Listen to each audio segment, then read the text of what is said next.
রোহিঙ্গা কারা এটা আমরা অনেকেই জানি না। ভারতের সংবিধান আসলে কি বলছে এই রোহিঙ্গাদের সম্পর্কে?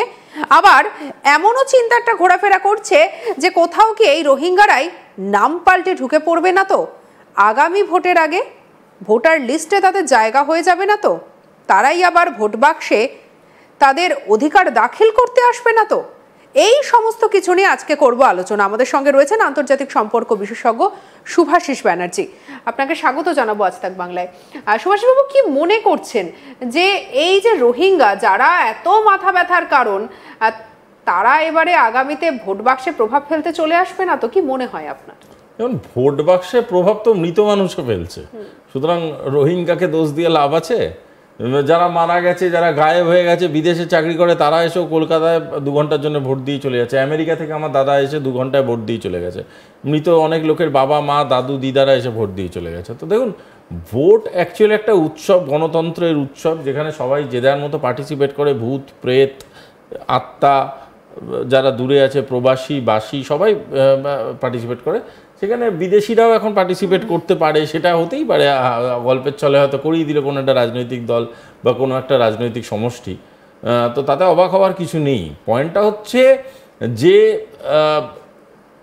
রসবোধ বা বিভিন্ন রকম মশকরা চলতেই পারে, কিন্তু এই মশকরা চলতে চলতে চলতে চলতে এমন একটা পরিকাঠামোকে আমরা এন্ডর্স করছি না তো, যে যেই পরিকাঠামোটা একদিন আমাদেরকেই আমাদের দেশের থেকে বিতাড়িত করে দেবে?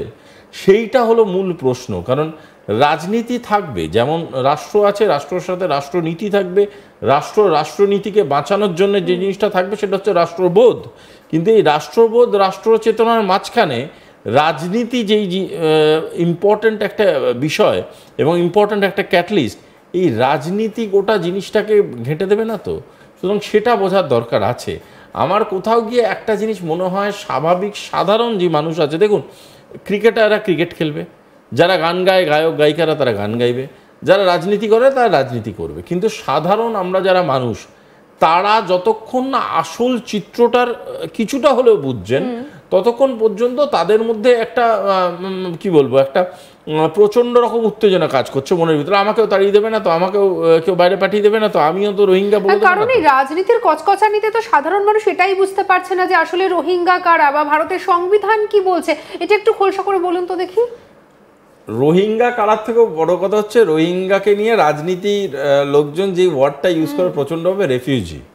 আচ্ছা, আমাকে একটা কথা বলো, ভারতবর্ষের রেফিউজি নীতি বা রেফিউজি পলিসি, সেই জিনিসটা নিয়ে কেউ কিছু মুখ খোলে না কেন? এই এত এত বড় বড় সাংবাদিকরা আছে, এত বড় বড় রাজনীতিবিদরা আছে, এত বড় বড় রাজনৈতিক নেতা নেতৃত্বরা আছে, যারা কেন্দ্র সরকার, রাজ্য সরকারের বড় বড় পদে আছে, তাদের কেন মানুষ এটা জিজ্ঞেস করছে না যে what is the refugee policy of India?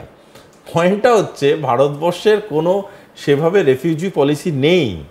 ভারতবর্ষের কোনো রেফিউজি পলিসিই নেই।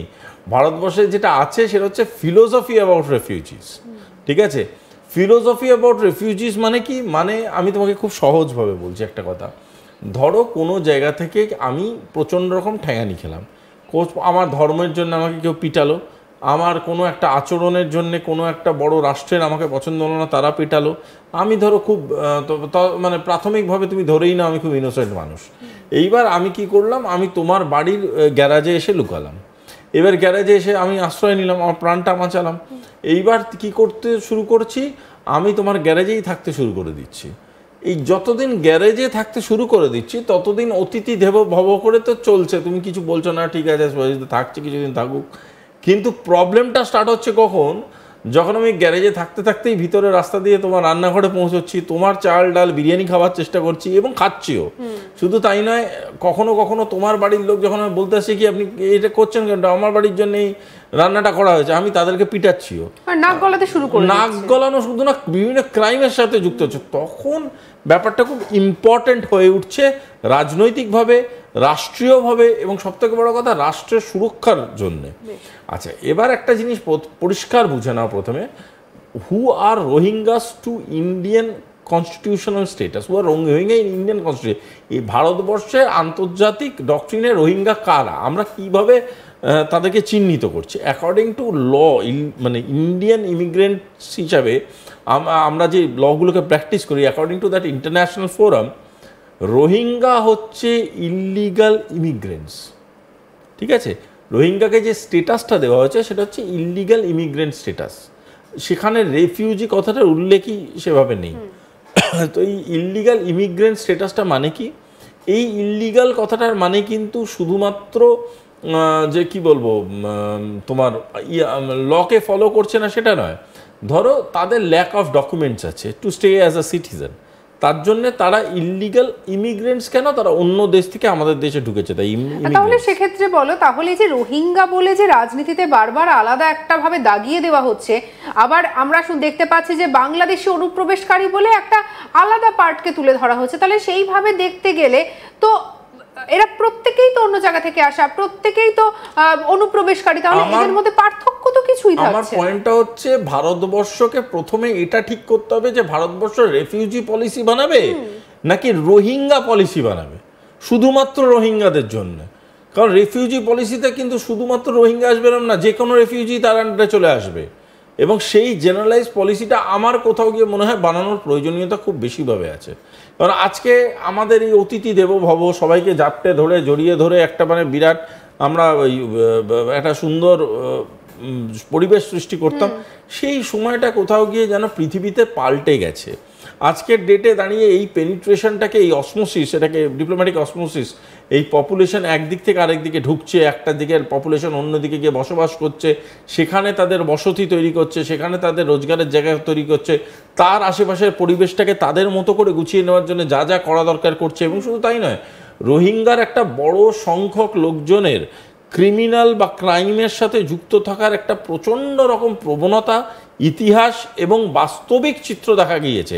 এটা কিন্তু ভয়ঙ্কর। একটা জিনিস মনে রাখবে, তোমাদের মোস্টলি রোহিঙ্গারা তো মুসলিম ইসলামিক প্র্যাকটিশনার্স, মুসলিমরা আমাদের যারা বাঙালি মুসলমান, যারা আমাদের পশ্চিমবাংলার বাঙালি মুসলমান, তাদের কিন্তু আমার বিশ্বাস একটা কোথাও গিয়ে বাংলার প্রতি, ভারতবর্ষের প্রতি একটা দরদ থাকলেও থাকতে পারে, এবং আছে, I am very much sure আছে। পয়েন্ট হচ্ছে এই যে যারা বাইরে থেকে আসছে, যে আমাদের দেশের সাথে কোনো কানেকশনই নেই, তারা কিন্তু আমাদের দেশে সব রকমে ক্রাইম করে রোজগার করে বেঁচে থাকার জন্য তারা যে কোনো রকমভাবে ফ্লেক্সিবল। আমাদের দেশের বিভিন্ন স্তরে আমাদের দেশের যারা মুসলমান আছে তারা সার্ভিস দেয়, তাদের বিভিন্ন রকমভাবে কমিটেড তারা। কারণ ভারতবর্ষ শুধুমাত্র হিন্দুদের দিয়ে চলছে এরকম তো নয়। হ্যাঁ, আমাদের মাইনরিটিও ইম্পর্টেন্ট, আমাদের মেজরিটিও ইম্পর্টেন্ট, অবশ্যই। এবং মেজরিটির ইম্পর্টেন্সটা আমাদের সাংবিধানিকভাবেই সেটাকে গণ্য করতে হবে। দেখো একটা কথা আমি বলছি, অনেকেই এই সেকুলারিটিটাকে অনেক ভুল সেন্সে নেয়। সেকুলারিজম মানে আমাদের যারা মাইনরিটি কমিউনিটি আছে বা মেজরিটি কমিউনিটি আছে, সেটার থেকেও বড় কথা আমরা সবাইকে ইকুয়াল প্র্যাকটিসের জায়গা দিয়ে দিচ্ছি। তার রিলিজিয়াস প্র্যাকটিসটা সে যেন তার মতো করে করতে পারে,